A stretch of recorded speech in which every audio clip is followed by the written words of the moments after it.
0.300 gram ferrous ஆக்சலேட்டை ஐதான sulphuric அமிலத்தில் கரைப்பதன் மூலம் ஒரு கரைசல் டீ தயாரிக்கப்படுகின்றது. ஓகே, ஆகவே திணிவு தாராங்க 0.300 கிராம் ஃபெரஸ் ஆக்சலேட்டை ஐதான H2SO4 கரைக்கிற நேரம் விளைவுகளாக ஃபெரஸ் சல்ஃபேட்டும் FeSO4வும் அடுத்து ஆக்சாலிக் ஆசிடும் H2C2O4 விளைவாக்கப்படும். இந்த கரைசலை டீ கரைசல்னு சொல்றாங்க. இக்கரைசல் 65 பாகை சீற்கு வெப்பமேற்றப்பட்டது. இந்நிபந்தனைகளின் கீழ் ஃபெரஸ் ஆக்சலேட்டுடன் முற்றாக தாக்கம் புரிவதற்கு தேவையான பொட்டாசியம் பெர்மாங்கனேட்டு கனவளவை கணிக்க. செறிவு தாராங்க, கனவளவை கணிக்கணும். குறிப்பு: கரைசல் டீயில் ஃபெரஸ் ஆக்சலேட் ஆனது Fe2+ ஆகவும் ஆக்சலேட் ஆகவும் இருக்கும் என கருதுக. முதலாவது இங்கே நடைபெற தாக்கங்கள் எழுதி கொள்ளுவான். கரைசல் டீயை 65 பாகை சீக்கு வெப்பமேற்றி விளைவாக்கப்பட்ட இந்த கரைசலை பொட்டாசியம் பெர்மாங்கனேட்டோட நியமிப்பு செய்கிறாங்க. ஆகவே இந்த டீ கரைசலுக்குள்ள Fe2+ அயன்கள் காணப்படும். C2O4 ஆக்சலேட் அயன்கள் காணப்படும். இதுக்குள்ள MnO4- அயன்களை சேர்க்குறீங்க. ஆகவே இந்த இடத்துல 2 ஆக்சியேற்றல் தாழ்த்தல் தாக்கங்கள் நடைபெறலாம். இங்கே Fe2+ அயன்கள் பெர்மாங்கனேட் அயன்களோட அமில ஊடக முன்னிலையில் தாக்கம் புரிந்து Fe3+ ஆக ஆக்சியேற்றப்படுவதோட பெர்மாங்கனேட் Mn2+ ஆக தாழ்த்தப்படும்.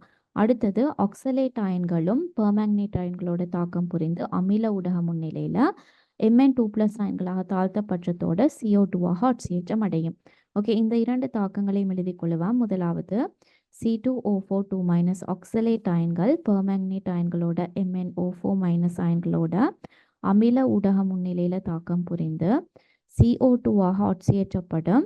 MnO4- Mn2+ ஆக தாழ்த்தப்படும். ஓகே, இந்த இடத்துல ஆக்சலேட்ல கார்பன் ஆக்சிடேஷன் ஸ்டேட் +3, விளைவில் CO2ல கார்பன் ஆக்சிடேஷன் ஸ்டேட் +4. ஓகே, அணுக்களை சமப்படுத்திக் கொள்ளுவோம். C2 ஆகவே விளைவில் 2 சேர்க்கிறேன். இந்த இடத்துல +3ல 2 ஆகவே +6 +8 ஆக ஆக்சியேற்றம் அடையும். ஆகவே +6ல இருந்து +8 ஆக மாறுற நேரம் 2 இலத்திரன்கள் இழக்கப்படும். அடுத்து பெர்மாங்கனேட்ல மேங்கனஸ் ஆக்சிடேஷன் ஸ்டேட் +7, விளைவில் ஆக்சிடேஷன் ஸ்டேட் +2 ஆகவே +7ல இருந்து +2 ஆக மாறுதா இருந்தால் 5 இலத்திரன்கள் ஏற்கப்படும். அடுத்து இலத்திரன்கள் எண்ணிக்கையை பேலன்ஸ் பண்ணுறதுக்காக இதை 5ஆல் பெருக்குவோம், இதை 2ஆல் பெருக்குவோம். ஆகவே MnO4- முன்னால் 2 சேர்க்கிறேன். விளைவில் Mn2+க்கு முன்னால் 2ம் ஆக்சலேட்டுக்கு முன்னால் 5 சேர்க்கிறேன். விளைவிலையும் 5 சேர்த்துக்கொள்ளுவோம், 5ஆல் பெருக்குவோம். ஓகே, இப்போ தாக்கி பக்கம் காணப்பட்ட மொத்த ஆக்சிஜன்கள் எண்ணிக்கை 5×4 20 28.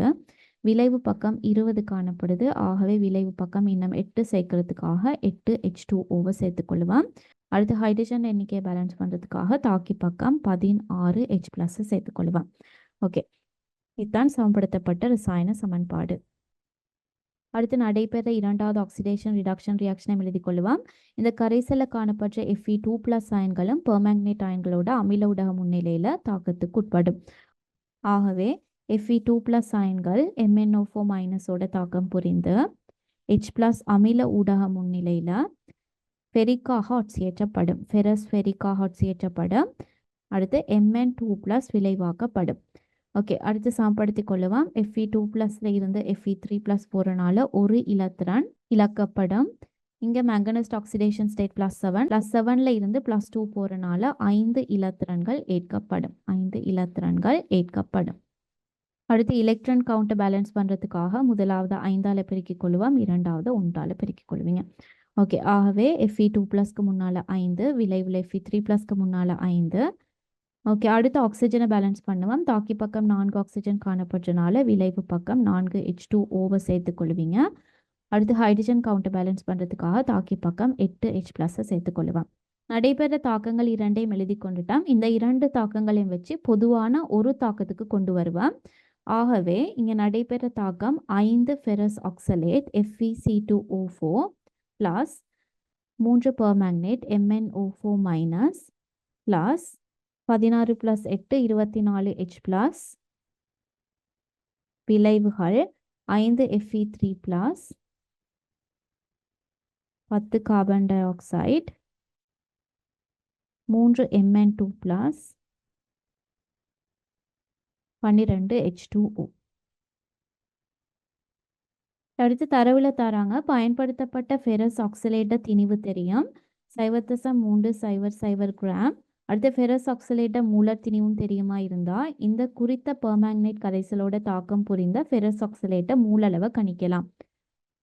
ஆகவே ஃபெரஸ் ஆக்சலேட்ட மூலளவு முதலாவது கணிப்பாம் மூலர் திணிவு 144 கிராம் மோல் -1 சொல்லி வரும். ஆகவே திணிவை மூலர் திணிவால பிரிச்சிங்கண்டா மூல் 2.08 தர 10⁻³ மூல்னு சொல்லி வரும். ஓகே, இங்கே தாக்கம் புரிந்த ஃபெரஸ் ஆக்சலேட்ட மூலளவு எங்களுக்கு தெரியும். ஆகவே இந்த ஃபெரஸ் ஆக்சலேட்ட 2.08 தர 10⁻³ மூலோட தாக்கம் புரிந்த பெர்மாங்கனேட்ட மூல கணிக்கலாம். ஓகே, பீசமான விகிதம் 5:3. அதாவது ஃபெரஸ் ஆக்சலேட் FeC2O4 ஃபெரஸ் ஆக்சலேட்ட மூலின் கீழ் தாக்கம் புரிந்த பெர்மாங்கனேட்ட மூல். ஓகே, இந்த விகிதம் எங்களுக்கு தெரியும் 5/3. அடுத்தது நாங்கள் ஆல்ரெடி கணிச்சிட்டோம் ஃபெரஸ் ஆக்சலேட்ட மூலளவு 2.08 தர 10⁻³ மூல். ஓகே, மூல் தெரியும். ஆகவே பெர்மாங்கனேட்ட கனவளவை கணிக்கலாம். ஓகே, பெர்மாங்கனேட்ட மூல கணிக்கிறதுக்கு கனவளவு தெரியும், ஆனால் செறிவு தெரியும். உங்களுக்கு தெரியும் மூல் சமன் செறிவு தர கனவளவு. ஆகவே இங்கே மூலுக்கு பதிலாக செறிவு 0.025 மூல் பர் டெசிமீட்டர் கணம் செறிவு கனவளவு வீன்னு சொல்லி எடுப்போம். ஓகே, இதை சுருக்கினீங்கண்டா வீட பெருமானம் 49.9 பெருமானம் வரும். மட்டம் தட்டா 50.0 தர 10⁻³ டெசிமீட்டர் கணம், அதாவது 50.0 சென்டிமீட்டர் கணம் சொல்லி ஆன்சர் வரும். ஓகே, இதுதான் பயன்படுத்தப்பட்ட பெர்மாங்கனேட்ட கனவளவு.